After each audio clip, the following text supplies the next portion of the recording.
Europe 1. Dimitri Pavlenko, vous recevez ce matin l'historien spécialiste de la Seconde Guerre mondiale, Nicolas Aubin.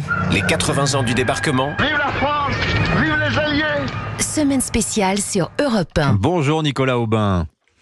Bonjour. Bienvenue sur Europe 1. Emmanuel Macron va entamer ce matin sa pérégrination mémorielle à l'occasion des commémorations des 80 ans du débarquement. Alors d'abord en Bretagne, à Plumélec dans le Morbihan, puis il ira à Saint-Lô, puis à Caen. Il y a d'innombrables choses à faire, à voir en ce moment dans le Calvados et dans la Manche notamment autour de ces commémorations. Nicolas Aubin veut publier ces jours-ci un livre passionnant, le débarquement, Vérités et légendes. C'est paru chez Perrin. Alors Vérités et légendes, c'est une collection, mais je dirais que c'est une lecture salutaire car on croit bien connaître l'histoire du débarquement. On a vu pas mal de films sur le sujet notamment. Mais je dois bien dire qu'après vous avoir lu, je me suis rendu compte que j'avais beaucoup d'idées reçues sur le 6 juin 44. Alors peut-être pour commencer, Nicolas Aubin. Là, nous sommes le 5 juin. Il est 7h10. Qu'est-ce qui se passait exactement il y a 80 ans là sur les côtes anglaises et normandes ? Eh bien, en Angleterre, à cette heure-là, on se questionne beaucoup. On se questionne beaucoup parce que la météo est absolument affreuse. Pas adaptée pour le débarquement. Eisenhower a déjà décidé de le reporter de 24 heures. Il devait avoir lieu le 5 juin au matin. Il l'a reporté au 6. Et là, on attend avec une grande impatience les derniers rapports météorologiques pour savoir si on va pouvoir le lancer. Oui.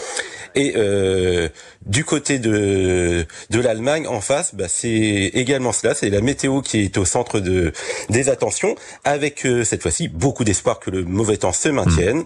Et beaucoup d'officiers justement sont repartis en famille ou faire des simulations à Rennes en prévision d'un débarquement justement qu'ils n'avaient pas pu faire au mois de mai parce qu'on était en pleine phase d'alerte. On croyait vraiment que le débarquement allait arriver au courant mai. Et là, il y a un relâchement qui se fait parce qu'on estime que le temps n'est vraiment pas propice. Oui. Certains Allemands iront même aller voir leur maîtresse à Paris, juste avant le jour J. Les principaux maréchaux allemands, en effet, beaucoup sont à Paris avec leur maître Erwin Rommel, donc aussi lui le grand chef allemand sur ce mur de l'Atlantique, n'est pas en Normandie, il est en Allemagne le 5 juin. Exactement. Il est parti fêter l'anniversaire de sa femme. Il est également parti rencontrer Hitler.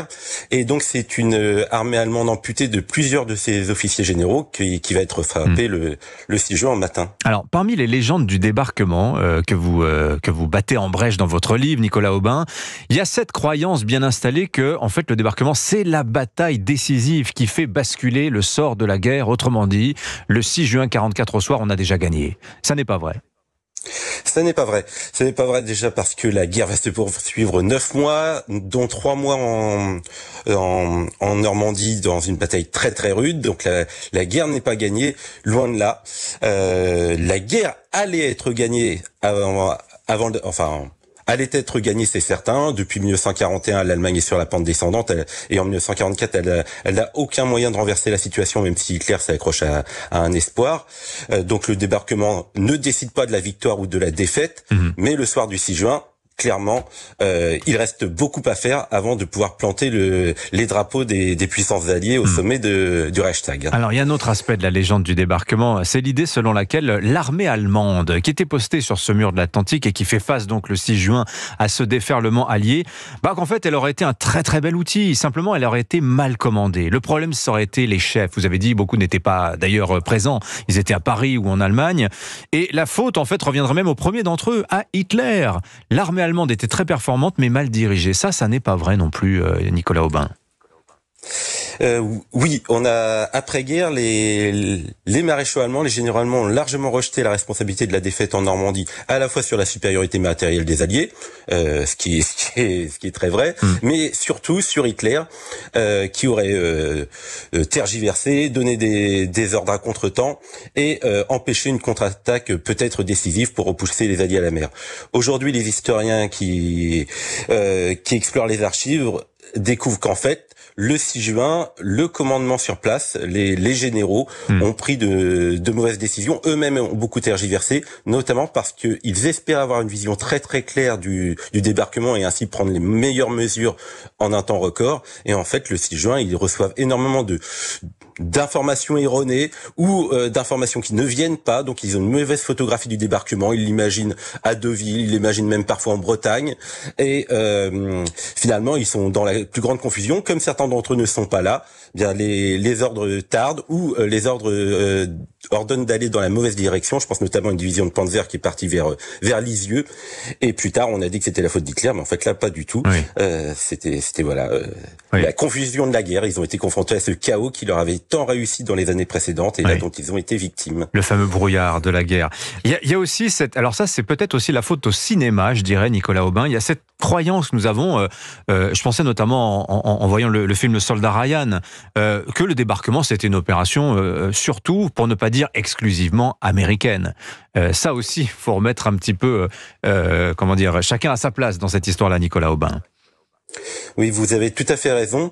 Le cinéma a contribué à occulter les Anglais et les Canadiens, qui étaient en fait majoritaires le 6 juin. Et qu'on voit beaucoup d'ailleurs dans le film Le Jour le plus long, qui sort dans les années 60. On a l'impression d'une opération presque paritaire entre Canadiens, Britanniques et Américains lorsqu'on voit Le Jour le plus long. Ça n'est plus du tout vrai quand on voit Band of Brothers, par exemple, ou Le Soldat Ryan, que je citais à l'instant. Oui, complètement.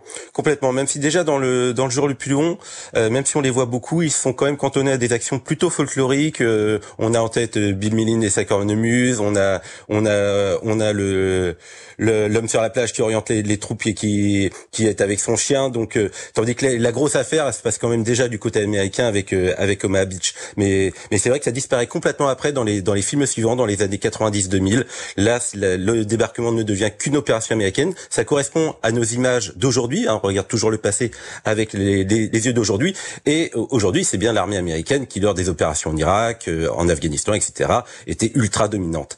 Et à la fin de la Deuxième Guerre mondiale, ça devient le cas. Mais le 6 juin, c'est la dernière fois, et les Britanniques ont fait un énorme effort pour avoir plus de troupes qui débarquent le 6 juin que de troupes américaines, plus de navires qui sont présents. Et d'ailleurs, le 6 juin, les Britanniques, finalement, s'en sortent mieux que les Américains. Ils progressent davantage, avec moins de pertes. Mais ensuite, le rapport de force matérielle et numérique finira par basculer vraiment au profit de l'US Army. Voilà, ne pas confondre la mémoire et l'histoire, ça n'est pas la même chose. Et on vous lira donc, Nicolas Aubin, Le débarquement, vérités et légendes, votre dernier ouvrage paru chez Perrin. Merci d'avoir été avec nous ce matin sur Europe 1. Bonne journée à vous.